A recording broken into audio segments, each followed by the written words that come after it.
안녕하세요, 조폴츠입니다. 이번 영상에선 고1 학생들을 위한 당부를 제가 말씀을 드리려고 하는데요. 제목이 좀 그렇긴 합니다. 고등학교에서 생전 처음 보는 점수에 충격을 받은 고1에게 제가 만드는 영상이에요. 자, 이거는 제가 특히 고등학교 1학년을 가르치면은 매년 겪는 건데요. 중학교에선 전교에서 공부 잘하는 걸로 날라다녔다고 하고, 그리고 태어나서 이런 점수는 처음 받아봤다고 하는 학생들을 제가 매년 만나요. 매년 만납니다. 처음엔 당황했어요. 전교 1등이라고 하고 전교 회장, 최소한 학급 회장을 했다는 학생이 여기 고등학교에 와서 시험을 치르면 하위권, 심지어는 최하위권인 경우도 있었거든요. 도대체 왜 그럴까라고 생각을 했는데 이제는 이해가 돼요. 왜 그런지 알겠어요. 자, 여기 티처스라는 프로그램에 실제로 나온 건데요. 중학교 때 학급 임원도 하고 거기서 나름대로 공부를 잘했다고 하는 학생이 고등학교에서 최하위권인 경우가 있었고, 어떤 중학교에서는 전교 1등인데 I saw her in the morning을 나는 그녀의 아침을 봤다고 해석을 하는 거예요. 그런 경우도 있습니다. 그래서 제가 경험해왔고 생각해온 걸 정리해서 말씀을 드리면요. 저는 중학교가 고등학교와 다르다고 생각을 해요.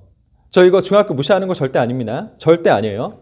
일단 중학교는 고등학교의 이전 단계이기 때문에 거기에서 배우는 게 고등학교보다는 아무래도 양과 깊이가 다릅니다. 한마디로 고등학교보단 공부하기가 쉽다는 거죠. 게다가 중학교는 시기적으로 봤을 때 고등학교보단 대학교 입시가 더 멀리 떨어져 있잖아요. 그러니까 대입의 부담이 고등학교보단 훨씬 덜한 거예요. 훨씬요. 근데 오해는 하지 마세요. 제가 지금 말씀드리는 건 대입을 기준으로 봤을 때 말씀을 드리는 거예요. 중학교에서 하는 모든 종류의 학업과 평가는 저는 그 나름대로 의미가 있고 좋다고 생각을 합니다. 하지만 대입에 비춰서 고등학교와 비교해서 봤을 땐 좀 대입에 대한 연결성이 떨어진다는 거죠. 바로 그겁니다, 그거. 게다가요, 중학교에선 지필평가의 비중이 고등학교보다 낮잖아요. 그리고 아무래도 중학교는 고등학교보다 양과 깊이가 좀 하기는 쉬우니까 시험이라고 하는 게 고등학교보다 훨씬 쉽죠. 좀 비약을 하자면, 약간의 비약이에요.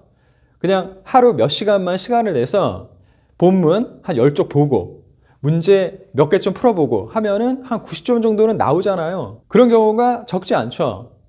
그런데 문제는요, 그런 식의 공부에 적응이 되면 큰일 나는 겁니다. 고등학교에서 못해요. 제가 이거 계속 말씀을 드리는 건데, 자, 고등학교에서는 적당히가 안 통합니다. 적당히 안 통해요. 그래서 중학교에서는요, 소위 말하는 공부 잘하는 노는 애, 논다고 그래서 심하게 노는 건 아니고 뭔가 멋도 잘 부리고 노래도 잘하고 춤도 잘 추고 활동 잘하고 이런 애들이 최고로 쳐주겠죠. 어디나 그렇겠지만. 그런데 그런 식으로 하는 학생일수록 그 공부에 있어서는 쌓인 게 적을 가능성이 높아요. 모래성인 거죠. 그리고 그 실체가 고등학교에서 드러나는 겁니다.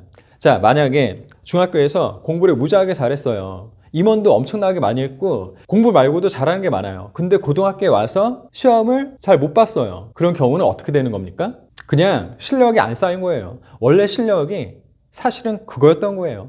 그겁니다, 그거. 자, 여기요. 제가 여기에 선행학습에 대해서도 얘기를 했는데 결국 여기서는 중학교 때 잘못된 선행학습으로 고등학교에서 망가지는 경우를 제가 매우 자세히 정리를 한 거예요. 한번 보시면 좋죠. 자, 중학교에서 활동은 별개로 보셔야 돼요. 그 고등학교 학업에 제일 많이 통하는 거는요, 중학교에서 내가 활동이 아니라 공부를 얼마나 많이 했느냐입니다. 기초 지식을 얼마나 많이 쌓았느냐 이거예요. 영어로 치면 단어를 얼마나 많이 알고 문장을 얼마나 정확하게 해석하느냐고요. 수학으로 치면 문제를 푸는데 그 문제풀이에 관련된 공식과 개념을 얼마나 내가 제대로 이해하고 있느냐 이겁니다, 이거. 그래서 숙제도 많이 하긴 해야죠.